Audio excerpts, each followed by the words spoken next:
Allah takdirkan saya jadi ustadz. Meskipun dulu tamat SMA saya mendaftar akabri karena ceper tidak lulus. Karena Allah takdirkan saya penceramah, saya keliling kemana-mana Pak. Kemarin saya dari Natuna, sebelumnya dari Batam, sebelumnya lagi dari Palembang, sebelumnya dari Padang. Bahkan sempat ke luar negeri, sampai ke Roma. Sebelumnya saya ceramah di Al-Azhar. Bangga juga saya. Banyak orang alumni Al-Azhar belum pernah ceramah di aulanya Al-Azhar. Dasat Latif alumni Unhas, alhamdulillah diundang Al-Azhar ceramah di aulanya. Saya pergi umroh, bapak-bapak yang pernah umroh atau adik-adik yang pernah ke Tanah Suci, begitu kita mau landing di Mekah, Madinah atau di Jeddah, lihat gunungnya Saudi, tidak ada hijaunya sama sekali, coklat. Kenapa? Gunungnya batu, tidak ada rumputnya.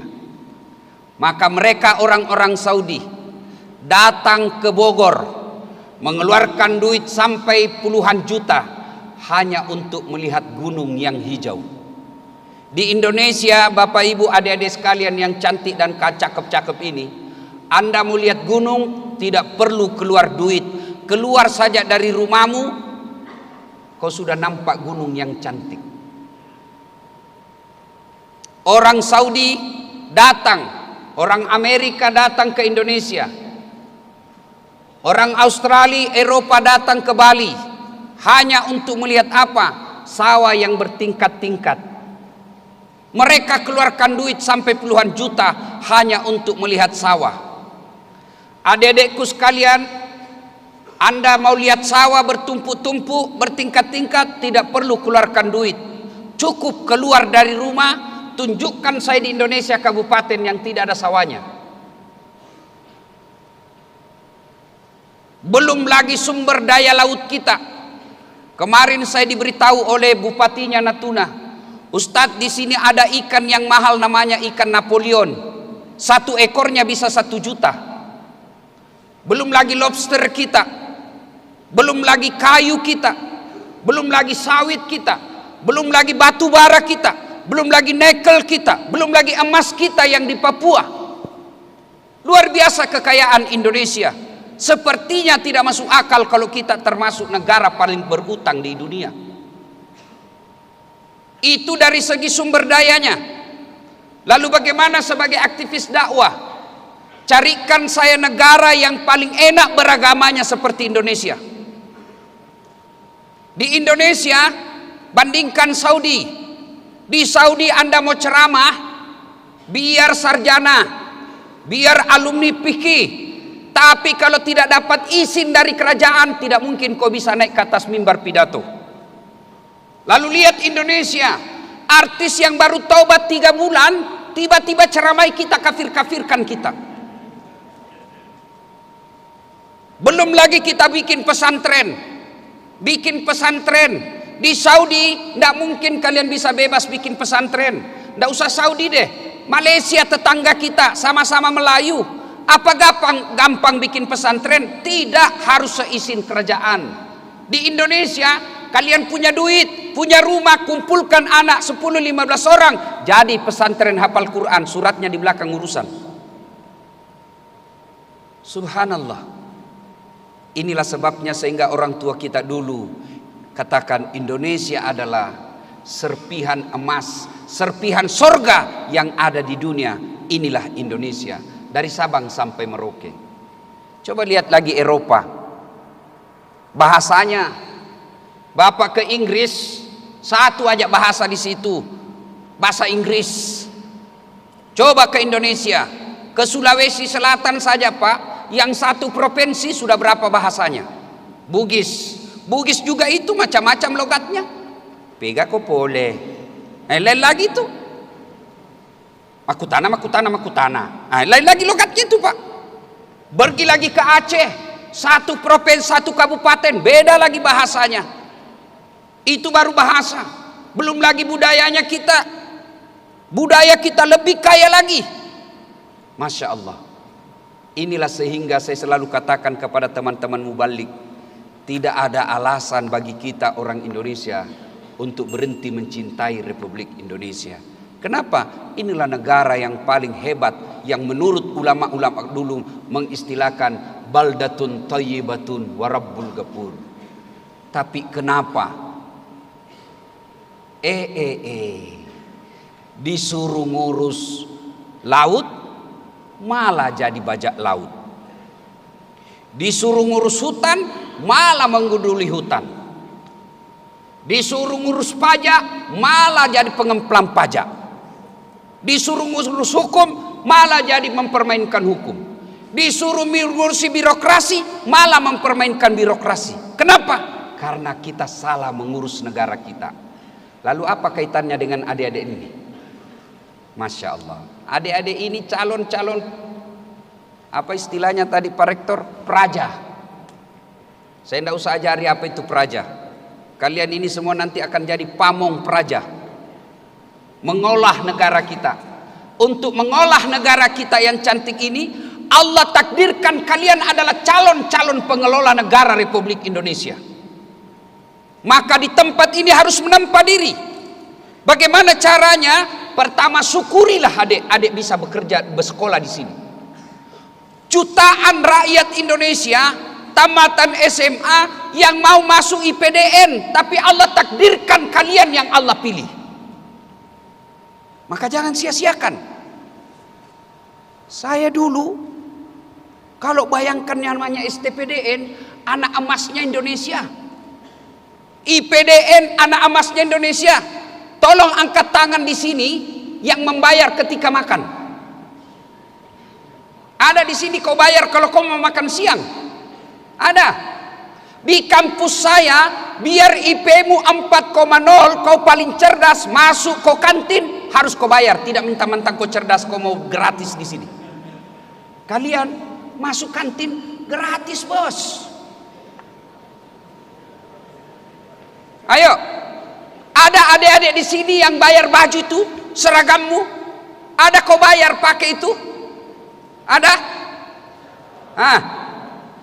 Masuk di kampus Unhas, biar kau miskin, tetap kau beli baju untuk masuk kuliah. Tidak mungkin kau telanjang masuk kuliah. Ini nih, cantik-cantiknya bajumu semua ini adik-adik. Sudah parasmu cantik, kau beli itu selendang-selendangmu. Gratis. Maka bersyukur kalian bisa masuk di sekolah ini. Makan gratis, tidur gratis, semua fasilitas gratis. Bagaimana cara bersyukurmu? Belajar kau yang baik. Jangan sia-siakan waktu. Dan keluar ke sini dari kampus ini, kalian harus lebih hebat daripada universitas manapun. Saya tadi duduk-duduk, saya bilang, saya ini keliling-keliling ceramah di kampus. Saya dari ITB, saya dari UI, saya dari UGM. Ceramah. Memang ini kampus luar biasa, Pak, cantiknya.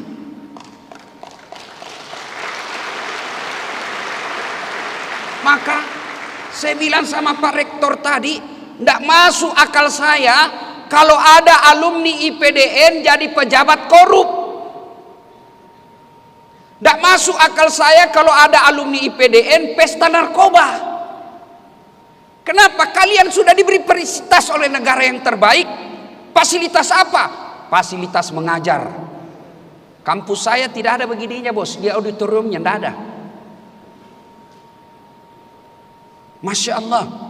Mengajar kita pun kadangkala lagi online, habis kuotanya yang dikasih sama fakultas. Di sini fasilitas belajar mengajar luar biasa. Maka kewajiban adik-adik sekalian, belajar dengan sebaik-baiknya. Keluar dari sini, jadilah yang betul-betul pamong praja yang berharga. Nah sekarang, bagaimana jadi pamong praja? Temanya ini yang tidak ditampilkan. Temanya itu salah satu, gampang sekali. Berakhlak. Akhlak ini aja yang kau amalkan ini. Akhlak. Simple. Biar dia cerdas. Biar dia pintar. Bahasa dia segala kuasai, bahasa Inggris, bahasa Spanyol, bahasa Prancis, bahasa Arab, bahasa isyarat. Dia kuasai semua, tapi dia tidak punya akhlak. Tidak ada gunanya untuk negara kita. Mana buktinya Ustaz? Lihat yang ditangkap KPK, lihat yang ditangkap polisi, lihat yang dipenjara kejaksaan. Ada ndak goblok? Ada ndak di situ yang bodoh? Semua cerdas. Kenapa dia masuk penjara? Salah satu sebabnya karena dia tidak punya akhlak. Nah, kita sekarang lihat ini apa akhlak? Akhlak. Nah, kita lihat yang pertama. Akhlak itu akronim, singkatan dari pertama huruf A. Apa itu? Akuntabel. Akuntabel ini hitung-hitungannya sesuai kalkulator, bukan sesuai perasaan. Kalau orang jadi pejabat tidak akuntabel, inilah yang biasa mencari margin. Inilah yang biasa melahirkan pejabat-pejabat yang markup, bikin proyek berkolaborasi sama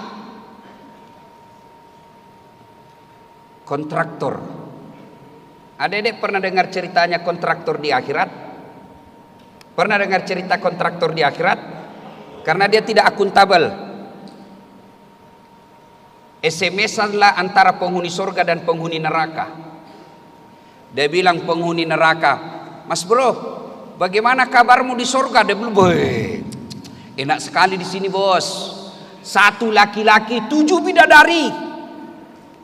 Pak Rektor, 1 laki-laki 7 bidadari Pak. Dan itu bidadari perawan terus, tidak pernah haid dan tidak pernah kentut. Luar biasa, 1 laki-laki. Lalu penghuni surga bilang, "Kamu di surga, di neraka bagaimana kabarmu?" "Waduh, tidak ada enaknya di sini, di blender terus. Tidak ada jam istirahat, tidak ada ngaso." Kata penghuni neraka, "Bolehkah kami jalan-jalan ke situ?" Dia bilang, "Boleh." "Bagaimana caranya?" "Ya gampang. Kamu bikin jembatan dari surga, kami juga bikin jembatan dari neraka. Kita ketemu di tengah. Setuju? Setuju." Lelang proyek. Keluar pemenang tender. Waktu pekerjaan 3 hari. Hari pertama jembatan dari neraka selesai 50%. Hari kedua tuntas 70%. Hari ketiga selesai efektif dan efisien. Jembatan dari surga belum goyang-goyang. Dia lihatlah dari neraka, kenapa ini proyek dari surga belum mulai-mulai? Teriaklah dari neraka, "Mas bro, kenapa belum mulai proyekmu? Kami sudah sampai jembatan di tengah ini." Apa kata dari surga? "Bagaimana mau dimulai?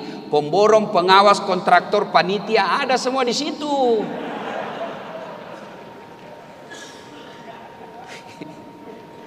Pak Rektor, waktu saya cerita ini, ada anggota DPR di dalam. Dia ketawa, ini anggota DPR, wahaman kami. Langsung saya bilang, "Kau juga pernah dengar anggota DPR di akhirat?" Oh, ketawa dia. Nah, anggota DPR dia Pak. Masuklah dia, penghafal Quran, surga. Begitu sampai dalam surga penghafal Quran, dia lihat, kenapa banyak anggota dewan dalam surga? Di negara saya banyak korupsi OTT. Dia protes sama malaikat. "Malaikat, kenapa bisa ini banyak anggota dewan dalam surga? Di negara saya banyak ditahan." Kata malaikat, "Udah sok ribut. Ini cuma reses. Sebentar lagi dia balik ke tempatnya." Ini semua kalau jadi pejabat, kalkulatornya tidak akuntabel. Saya ceramah beberapa hari di depan presiden yang lalu. Ini juga berkaitan dengan akuntabel. Di depan pintu surga kelak, ketika penghuni surga sudah mau masuk surga, tiba-tiba kunci pintu surga macet. Akhirnya malaikat berkata, "Siapa di antara kalian yang bisa perbaiki?" Maju orang pertama, namanya Ajinomoto. "Saya bisa perbaiki, cuma modalnya 3 juta bayarnya." "Untuk apa 3 juta?" 2 juta perbaikan spare part, 1 juta biaya kerja. Maju orang kedua, namanya George, Amerika.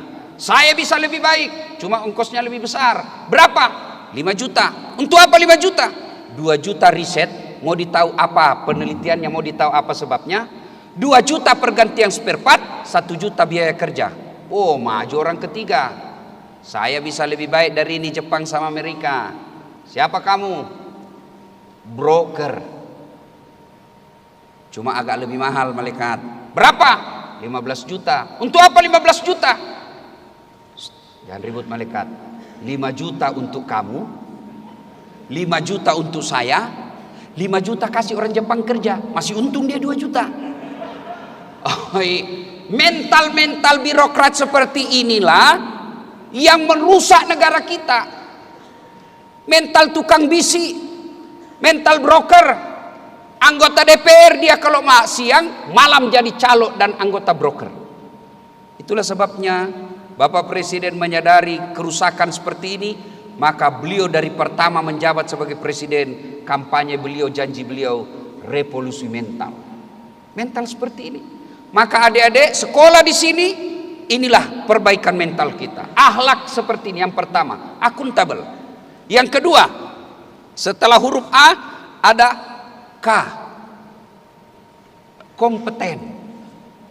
Kompeten ini kesesuaian antara ilmu dengan pekerjaan kita. Cuma negara kita ini banyak rusak. Kenapa? Tidak memperhatikan kompetensi. Sarjana perikanan tiba-tiba masuk di Kementerian Hukum dan HAM. Apa salah? Tidak.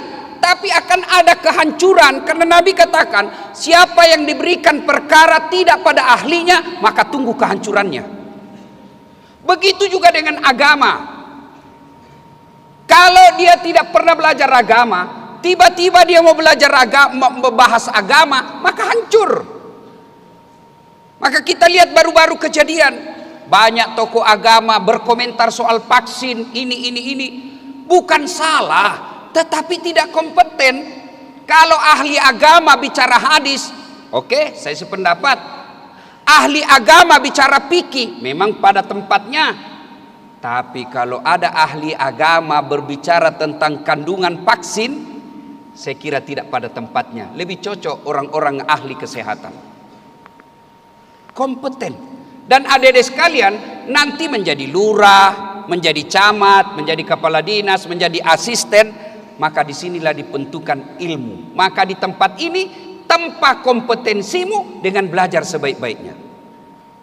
Dan orang yang punya ilmu, ayat yang baru saja saya sampaikan tadi, Allah janjikan yarfa'illahu alladhina amanu minkum walladhina utul ilma darajat. Allah angkat derajatnya. Ada 4 sahabat Nabi penopang kesuksesan beliau.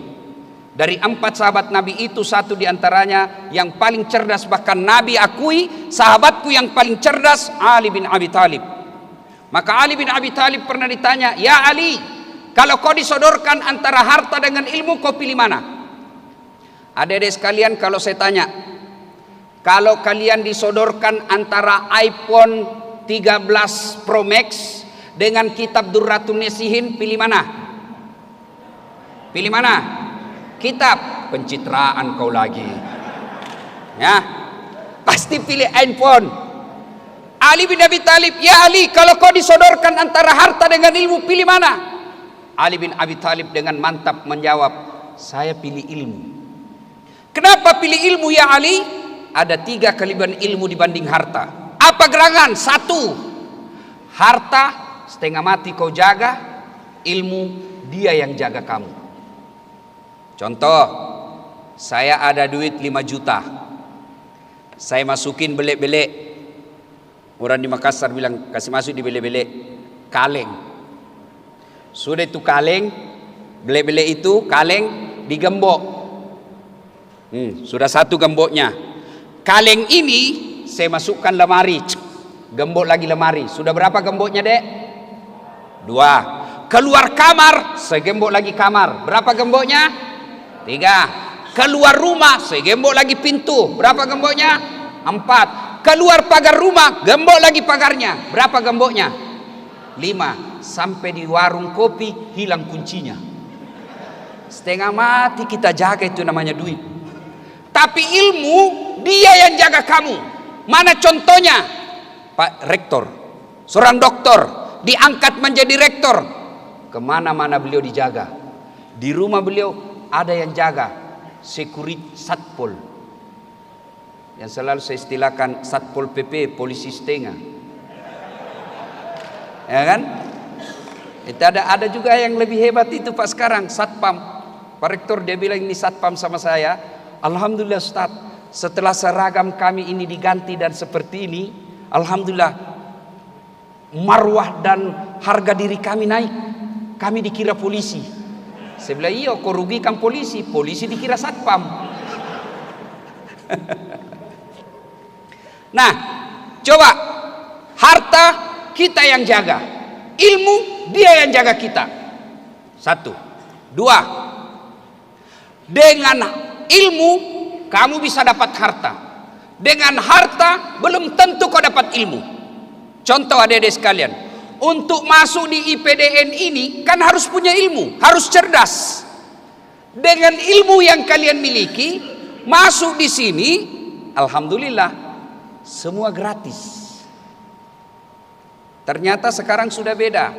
Zamannya Pak Wadir tadi beliau katakan, zaman saya dulu Ustaz, begitu diterima di IPDN, STPDN waktu itu, kita sudah langsung status pegawai negeri dan dapat gaji.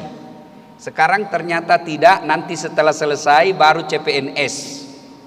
Alhamdulillah, bisa dapat di sini gratis makan, baju gratis, belajar gratis. Kenapa? Karena punya ilmu. Dengan ilmu bisa dapat harta, tapi dengan harta belum tentu dapat ilmu. Contoh, ada dulu di kampung saya juragan tambak, banyak empangnya, tapi tidak tahu membaca. Saya ingat sekali, masuklah itu waktu dulu belum ada handphone, namanya wartel, warung telepon. Masuk di kampung wartel, dia mau telepon anaknya, masuk di kamar bicara, dia buka itu nomor teleponnya anaknya dari kantong, langsung dia teriak, halo, halo, ambokmu nak, bapakmu, halo, halo, ambokmu nak, ambokmu. Saya bilang, Haji, bagaimana mau sambung? Pencet dulu nomornya. Ternyata dia tidak tahu. Akhirnya dia bilang, kaulah ajar saya nak. Pak Guru Kak, ajar saya. Kupencetkanlah, nyambung. Ternyata salah lagi Pak. Yang untuk di mulut dia simpan di telinganya, yang untuk telinga disimpan di mulutnya. Teriaklah dia, halo, halo, halo. Dia tidak ada jawaban. Saya bilang, Haji, terbalik Haji. Langsung dia lalu, loha, loha. Saya bilang, Haji, bukan halonya terbalik, itu teleponmu terbalik. Ini banyak duitnya tapi beleng-beleng. Dia masuk ke mall. Begitu masuk ke mall, dia ejalah itu. Adik-adik kan tangga masuk lift. Di mall ada tangga lift. Dia eja itu terbuka. Open.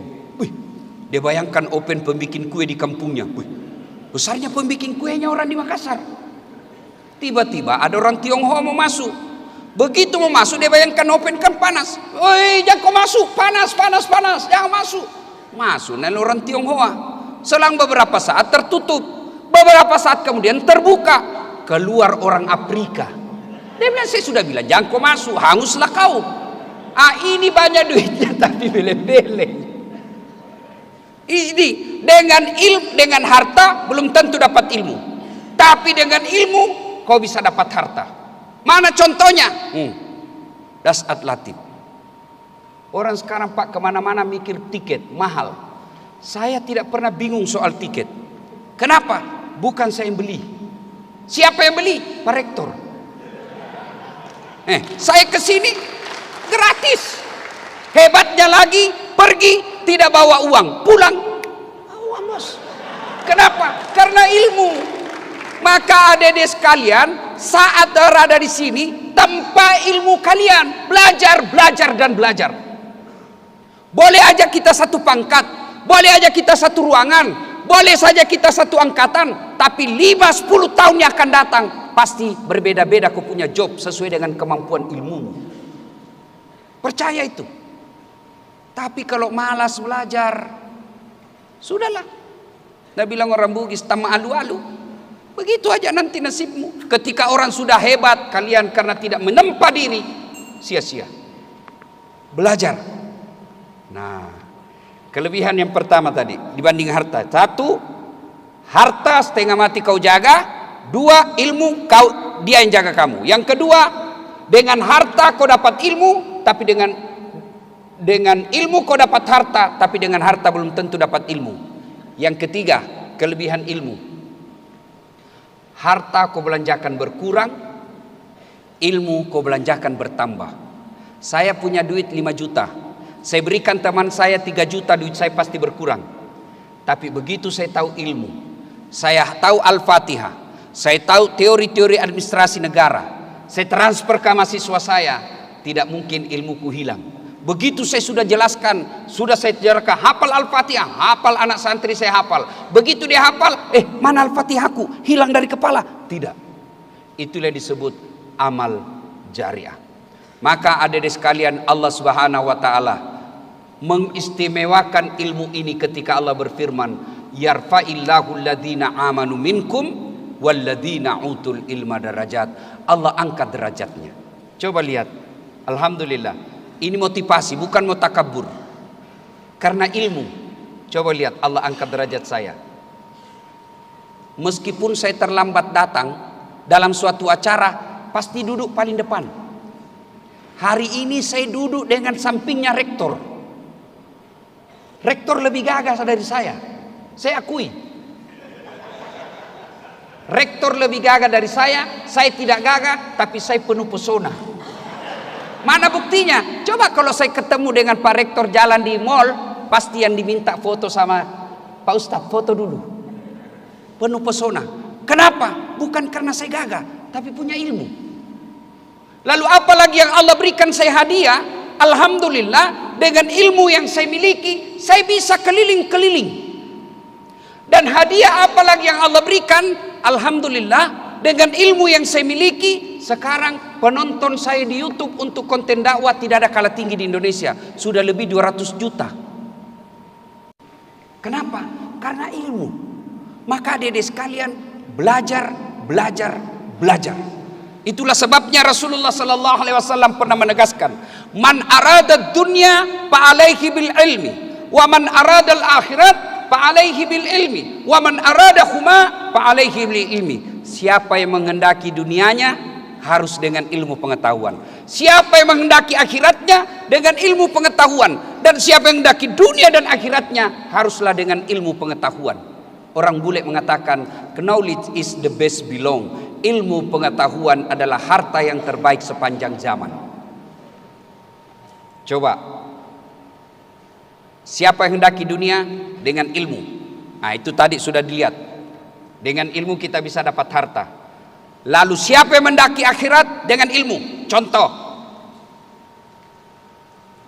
ibadah. Hampir bisa dipastikan ibadah kalian akan berantakan tanpa ilmu. Saya pernah lihat orang takbir, aneh-aneh Pak.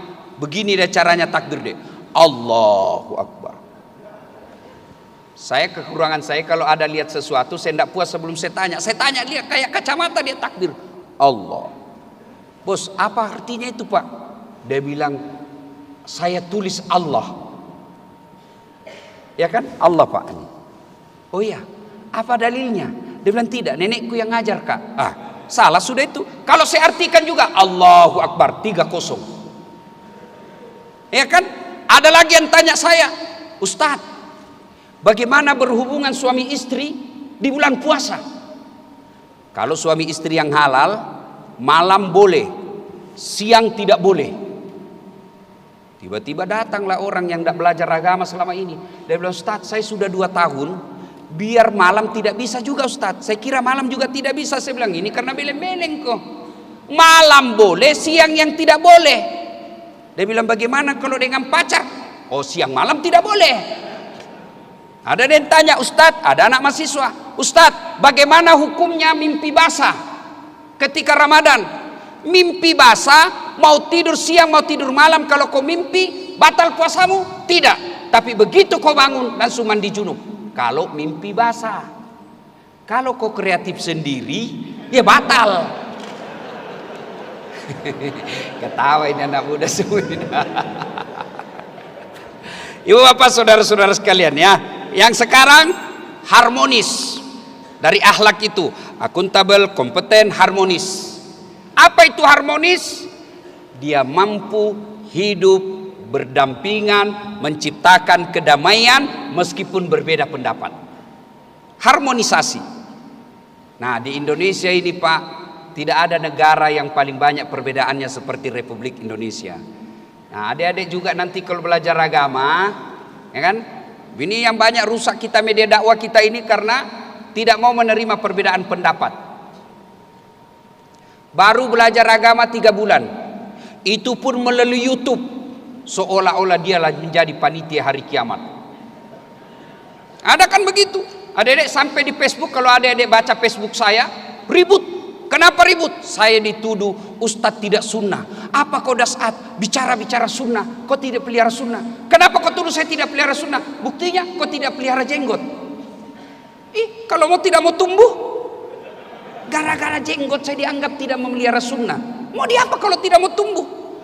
Saya sudah kasih minyak, marah istri saya di rumah, kasih kotor-kotor bantal. Ini yang banyak begini.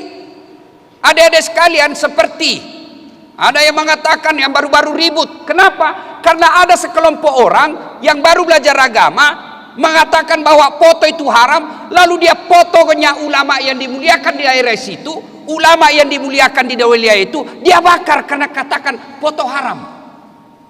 Kalau kalian mengatakan foto haram, silahkan, tapi jangan kau bakar fotonya orang. Kalau ada yang mengatakan foto haram, bingung juga saya Pak. Jadi nanti kalau kau punya KTP, siapa foto kau simpan di situ? Fotonya Ipin Upin. Kalau kau bikin paspor, ada rezekimu naik haji umrah, lalu kau katakan foto haram, paspormu siapa kau simpan fotonya di situ? Fotonya lampir. Maka yang baik, bijaksana dalam menerima perbedaan pendapat. Supaya apa? Terjadi harmonisasi. Ketika Anda jadi bupati, ketika Anda jadi kepala dinas, lalu kalian tidak mau menerima perbedaan pendapat pegawaimu, stafmu, pasti tidak akan lama kau jadi pemimpin. Dalam beragama juga begitu. Contoh saja yang paling sederhana, meletakkan tangan setelah takbir, Allahu Akbar. Pertama, ulama mengatakan antara dada dengan pusat. Seperti ini. Ya, begini. Ya. Nah, yang kedua di atas dada. Nah, seperti ini. Yang ketiga di bawah pusat. Bukan di bawah sekali ya. Yang keempat, Allahu Akbar, lurus. Semua boleh. Mau begini, boleh. Mau begini, ada pembenarannya, ada dalilnya. Mau begini, ada. Mau begini, ada. Yang mana yang tidak boleh? Kalau kau pakai empat-empatnya, Allahu Akbar, pasti salah. Nah, adik-adik sekalian, kalau tidak mau menerima perbedaan di Indonesia, pasti tidak harmoni hidup kita. Contoh, adik-adik tolong jawab. Kalau tidak bisa bersuara, dalam hati saja. Ketika saya mengatakan saya tidak makan, apa artinya? Saya tidak makan. 1, puasa. Saya tidak makan, artinya apa? Alergi. Saya tidak makan, kenyang. Saya tidak makan, haram. Saya tidak makan, saya tidak suka. Itu baru 1 kata. Saya tidak makan sudah dimaknai 5. Begitu juga ketika kita nanti terjun ke masyarakat, 1 kata, 1 kejadian bisa dimaknai beberapa persepsi, bisa dimaknai beberapa sudut. Maka yang bijaksana, silahkan laksanakan apa yang kamu yakini benar tanpa menyalahkan pendapat orang lain. Selesai. Pasti terjadi harmonisasi ketika terjadi perbedaan. Kemudian loyal. Ini kalau orang tidak loyal Pak, staf tidak loyal, rektor bisa dipenjara. Kalau staf tidak loyal, bupati bisa dipenjara Pak. Maka loyal inilah berkaitan dengan karakter dan jati diri. Kemana kita loyal? Bukan kepada pribadi. Kemana kita loyal? Bukan kepada seseorang. Tapi loyalnya kita adalah kepada institusi yang kita pimpin. Kalau Bapak loyal kepada rektor, setengah mati cari rektor, cari muka. Ketemu Pak Rektor, cari muka. Ya Pak, ya Pak, ya Pak, ya Pak. Sudah tidak laku itu cari muka. Biar rektor suka kamu, kalau istrinya tidak suka, tidak jalan kau punya SK. Siapa? Itu zaman dahulu kala itu, bos. Ya. Maka loyalnya bukan kepada rektornya, loyalnya kepada institusinya. Yang berikutnya, adaptif. Apa itu adaptif? Dia pandai beradaptasi terhadap lingkungan, beradaptasi terhadap pekerjaan, beradaptasi terhadap masyarakat. Karena kalau orang tidak bisa beradaptasi, agak sulit kita mengembangkan ide dan apa gagasan kita. Dan yang keenam, akhlak yang berikutnya adalah kolaboratif. Apa itu kolaboratif? Dia mampu bekerja sama dengan orang-orang yang ada di sekelilingnya. Dan semua ini puncaknya akhlak ini adalah karakter dan jati diri. Inilah yang disebut oleh Rasulullah dalam hadis-hadis. Ditanya, "Ya Rasulullah, untuk apa kau diutus ke muka bumi ini?" Liutammimal makarimal akhlak, memperbaiki akhlak manusia. Dan akhlak ini sesungguhnya sejalan dengan kita orang belajar. Saya baru-baru ceramah juga di depan Ibu Megawati tentang wawasan kebangsaan. Saya setuju kalau semua ulama harus tahu wawasan kebangsaan. Kenapa? Karena kita harus tahu di mana kita ceramah. Wawasan kebangsaan. Wawasan kebangsaan mau panjang lebar, cerita, ujung-ujungnya adalah Eka Prasetya Pancakarsa. Apa itu? Mengedampingkan kepentingan pribadi untuk kepentingan yang lebih besar. Inilah wujud daripada khairun nas anfa'hum linnas. Sebaik-baik manusia di antara kalian adalah yang paling banyak manfaatnya buat orang lain. Saya rajin sholat, hitam jidat saya gara-gara sholat. Senin Kamis saya puasa, tahajud tiap malam, tadarus tiap hari 1 juz. Tapi tidak ada yang senang saya. Depan rumah saya musuh gara-gara parkir. Samping rumah saya musuh gara-gara got. Sebelah kiri saya musuh gara-gara pagar. Belakang rumah saya musuh gara-gara binatang ternak. Semua orang saya musuhi sementara saya taat beribadah kepada Allah. Saya bukan orang baik. Karena orang baik adalah orang yang paling banyak manfaatnya buat orang lain. Inilah bisa terjadi kalau kita punya wujud sila ketiga persatuan Indonesia. Kita harus punya semangat persaudaraan dan persatuan. Di IPDN ini ada rektor, ada wakil rektor, ada staf pengajar, ada prajanya, berbeda fungsi, berbeda tempat, berbeda pangkat, satu tujuan, mengangkat citra dan martabat institusi kita. Kata Nabi, kalau mau hebat ini kampus, seperti badan ini.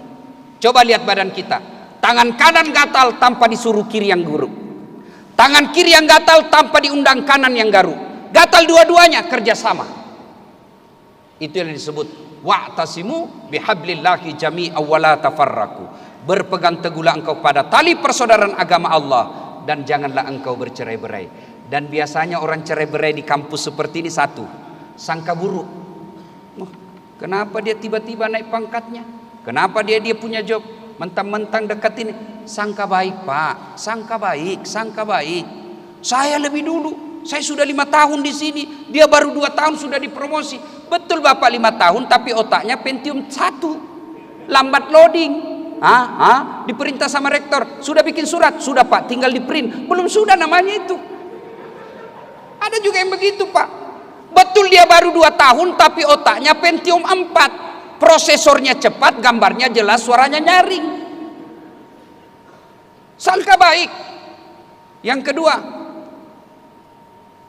orang yang biasa seperti ini, pecah persaudaraan kita di kampus, sombong, kesombongan. Apa itu sombong? Pakai barang mahal? Tidak. Pak Rektor punya rejeki, pakai cincin mahal, rejekinya. Pakai ibu-ibu di sini punya berlian, pakai. Apa sombong? Tidak. Kapan dia sombong? 2 hal kata Nabi. Sombong itu menolak kebenaran, menganggap remeh orang lain. Itu sombong. Apa yang biasa membuat orang sombong? Kata Nabi, 1, pangkat jabatan. Yang tadinya hanya staf biasa, dosen, tiba-tiba menjadi wakil rektor. Jangan sombong Pak. Wakil rektor tergantung dari kemauannya. Pak Rektor. Dan itu pasti ada jabatannya, ada masanya.